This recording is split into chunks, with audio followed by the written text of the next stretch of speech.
Hello friend, welcome back to our channel explainer angel. और मैं हूं आपकी दोस्त और होस्ट अन्नू। और आज मैं लेकर आई हूं एक कोरियन सीरीज जिसका नाम है शियांग, जिसमें हम देखते हैं कि राजकुमार का तांगा पहाड़ों में गिर जाता है, साथ ही राजकुमार भी गिर जाता है। इधर राजकुमारी अपने शहजादे का इंतजार कर रही होती है। तो क्या है इस एक्सीडेंट की सच्चाई, कौन करेगा इसकी भरपाई, जानने के लिए वीडियो को लास्ट तक जरूर देखें। चलते हैं एक्सप्लेन की तरफ कि इससे पहले आप चैनल को सब्सक्राइब कर बेल आइकन को प्रेस कर दें, क्योंकि हम ऐसे ही कहानियां डेली लाते रहेंगे। कहानी शुरू होती है, हम देखते हैं राजकुमार को जो तांगे से जा रहा होता है, साथ में उसका सेफगार्ड भी होता है, लेकिन तांगे के व्हील के कील को कोई पहले से निकाल दिया होता है, जिस वजह से तांगे का एक्सीडेंट हो जाता है और तांगा पहाड़ों के नीचे ट्रेंच में जाकर गिर जाता है और राजकुमार भी गिर जाता है, लेकिन उसका सेफगार्ड बच जाता है। और यहीं पे ये सीन कट हो जाता है। अब कहानी फ्लैशबैक में जाती है, जहां एक कपड़े की मार्केट दिखाई जाती है, जिसमें राजकुमारी ली जियांगी आई होती हैं, साथ ही राजकुमार जियांग भी आए होते हैं। दोनों की नज़र मिलती है, लेकिन अनजान की तरह। और राजकुमारी इस मार्केट में हो रहे प्रतियोगिता में अपनी फैमिली को शामिल कराने की बात सोचती हैं, क्योंकि राजकुमारी के फैमिली में सिल्क का बिजनेस होता था। अब ये बात राजकुमारी अपने फादर और अपने भाई से कहती हैं और बड़ी मुश्किलों से अपने भाई और फादर को इस कंपटीशन में पार्टिसिपेट करने के लिए राजी कराती हैं। फिर ऐसे ही इनकी फैमिली उस प्रतियोगिता में शामिल हो जाती है और कपड़े में कलर का काम शुरू हो जाता है।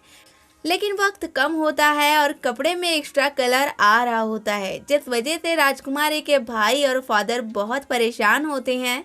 लेकिन राजकुमारी सबसे छुपकर कपड़ों में कुछ ऐसा केमिकल ऐड करती हैं, जिसकी वजह से कपड़ों में आया एक्स्ट्रा दाग खत्म हो जाता है और कपड़ा चमकने लगता है। लेकिन जब ये बात राजकुमारी के भाई ऊजी को पता चलती है, तब वो अपनी बहन से बहुत खुश होता है।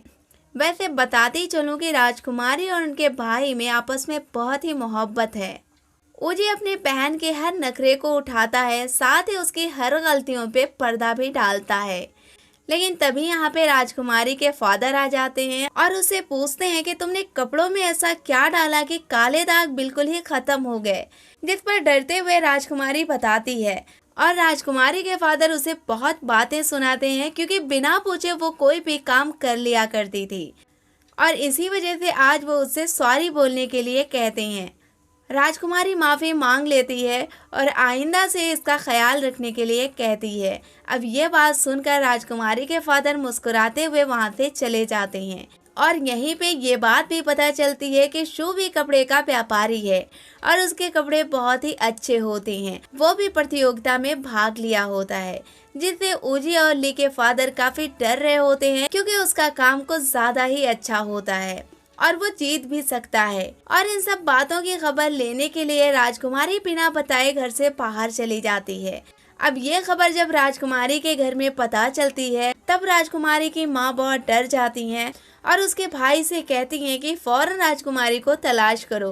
और ऐसा ही होता है, वो जल्द ही राजकुमारी को उसकी माँ के आंखों के सामने लाकर खड़ा कर देता है। अब राजकुमारी के आने के बाद उसके फादर उसे काफी बातें सुनाते हैं और कहते हैं कि अब तुम बच्ची नहीं रही और ज्यादा देर तक गर्ल्स को घर से बाहर नहीं रहना चाहिए, और इसी बात पर उसे सजा देती हैं। लेकिन राजकुमारी तो बिजनेस सीखना चाहती थी, वो एक लड़के की तरह शॉप की जिम्मेदारी भी संभालना चाहती थी। अब ये बात सुनकर ली के फादर कहते हैं कि तुम एक लड़की बनकर अपनी जिम्मेदारी को समझो, शॉप की फिक्र ना करो, उसके लिए तुम्हारा भाई ही काफी है। लेकिन जब राजकुमारी जिद करती है, तब उसके फादर उसे इजाजत दे देते हैं।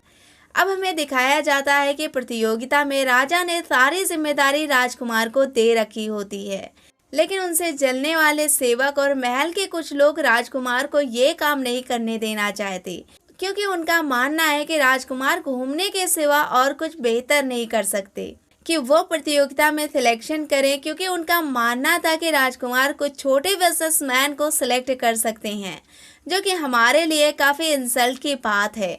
अब हम देखते हैं राजकुमार को, जिसको महल की ही एक दासी सेट करने की कोशिश कर रही होती है, लेकिन राजकुमार तो उसे लिफ्ट ही नहीं करा रहे होते। तभी हम देखते हैं कि सेफगार्ड राजकुमार के पास आता है और उसे कुछ बातें कहता है, लेकिन तभी राजकुमार उसे कहीं जाने के लिए कहता है। अब राजकुमार गुरु जियांग से और उसके कई इंचार्ज से मीटिंग करते हैं, जिसमें राजकुमार का कहना होता है कि हमें बहुत ही अच्छे रेशम के व्यापारी वहाँ पे मिलेंगे और बेहतर सिलेक्शन की उम्मीद है तुम सबसे। लेकिन जियांग को राजकुमार की बात पसंद नहीं आती। तब राजकुमार के सामने वो जाम का एक प्याला पेश करता है।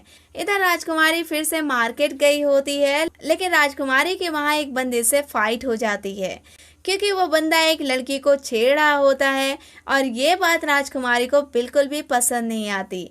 लेकिन वहाँ पर युवा गुरु शू आया होता है, जो राजकुमारी की ये फाइट देखता है।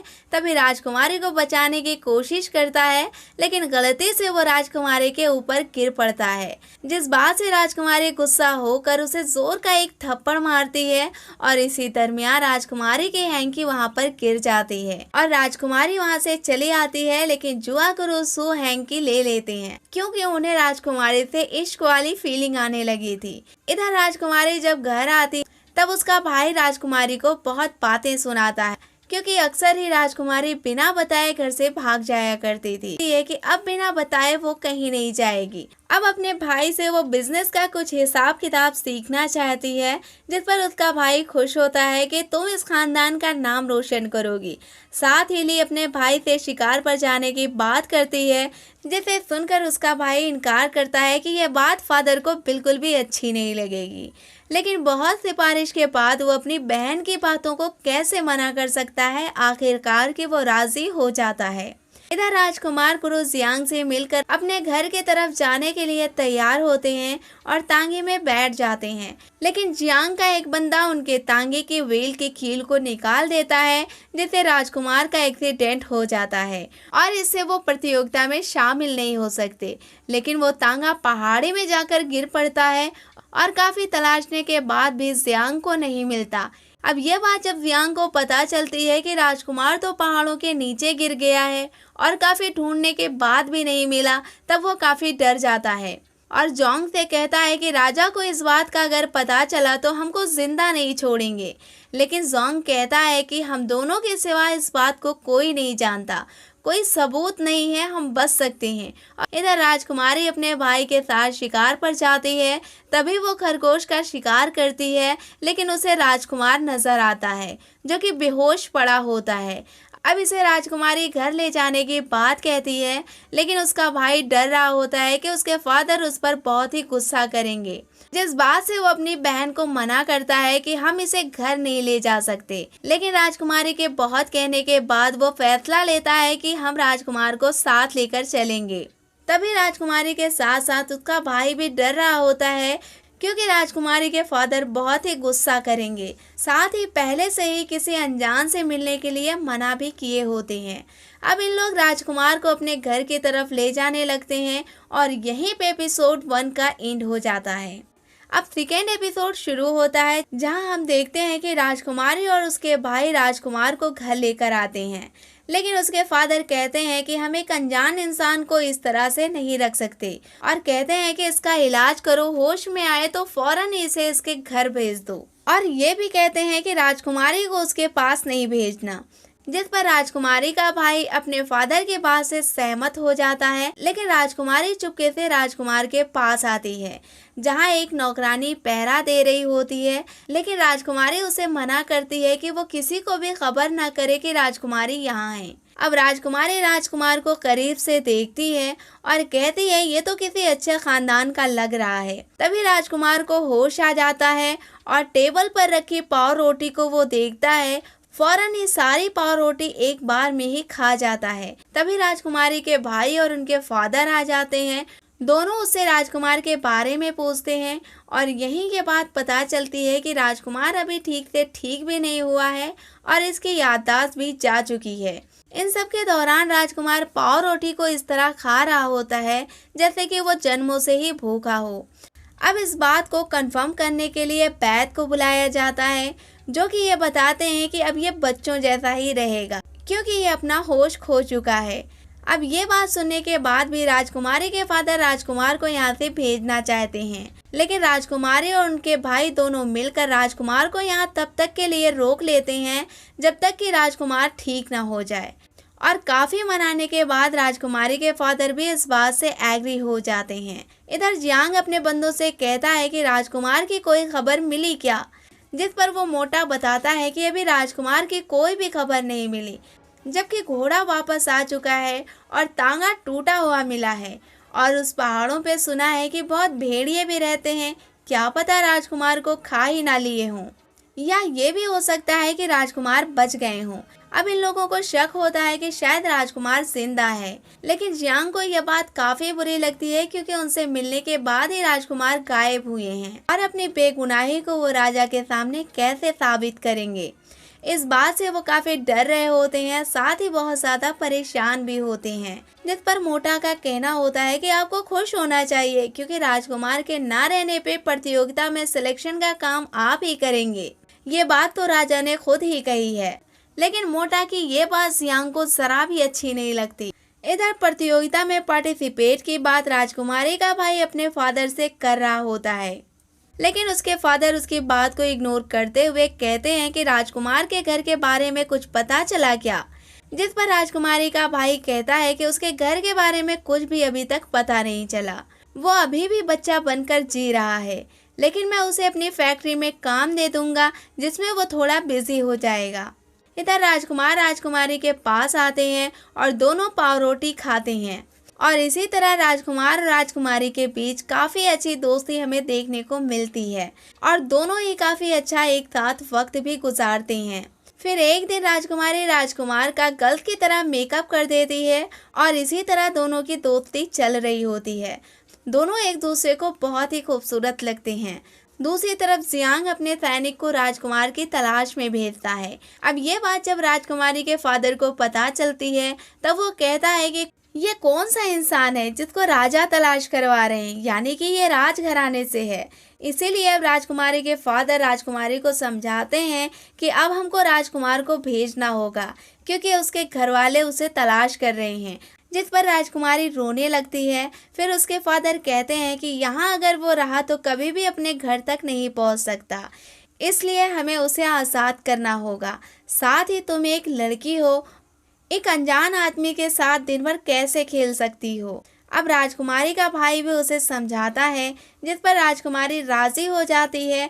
अब राजकुमारी राजकुमार के पास जाती है और उसके सर में उंगलियां फिराते हुए कहती है हमें अब दूर जाना होगा, जिस पर राजकुमार सैड हो जाता है और कहता है मैं तुम्हारे साथ ही रहना चाहता हूँ। और दोनों बहुत रोते हैं क्योंकि राजकुमारी भी उसे छोड़ना नहीं चाहती थी। साथ ही राजकुमार भी अब राजकुमारी के बिना नहीं रह पाता था। अब राजकुमारी एक एम्ब्रॉयडरी राजकुमार के कपड़े पर बनाती है जो कि राजकुमार को बहुत पसंद आती है। इधर प्रतियोगिता में रेशमी फैक्ट्री के ऑनर को बुलाया जाता है, जिसमें शू भी आया होता है और साथ ही राजकुमारी का भाई भी गया होता है, जिस पर जियांग अपनी तरफ से सिल्क के कपड़े देते हैं और कहते हैं कि 24 आवर में इसमें वर्क हो जाना चाहिए और इसी वर्क के हिसाब से तुम लोगों के हार जीत का फैसला होगा। अब दोनों लोग वो कपड़े लेकर यहाँ से चले जाते हैं। 24 आवर में उसे बनाते हैं। अब जब दोबारा आते हैं जियांग की मीटिंग में, तब उसमें शू का वर्क काफ़ी अच्छा रहता है, लेकिन शू ने चीटिंग की थी, लेकिन बाकी लोग उसे बहुत पसंद करते हैं। लेकिन जब राजकुमारी का भाई अपनी एम्ब्रॉयडरी दिखाता है तब वहाँ के लोग बहुत खामोश हो जाते हैं।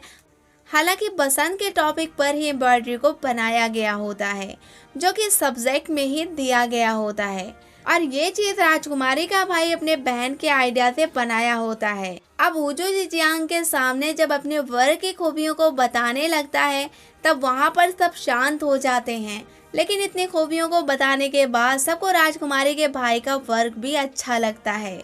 इधर राजकुमारी और राजकुमार खेल रहे होते हैं और इनके पास बहुत कम वक्त होता है। साथ ही दोनों ड्राइंग बना रहे होते हैं।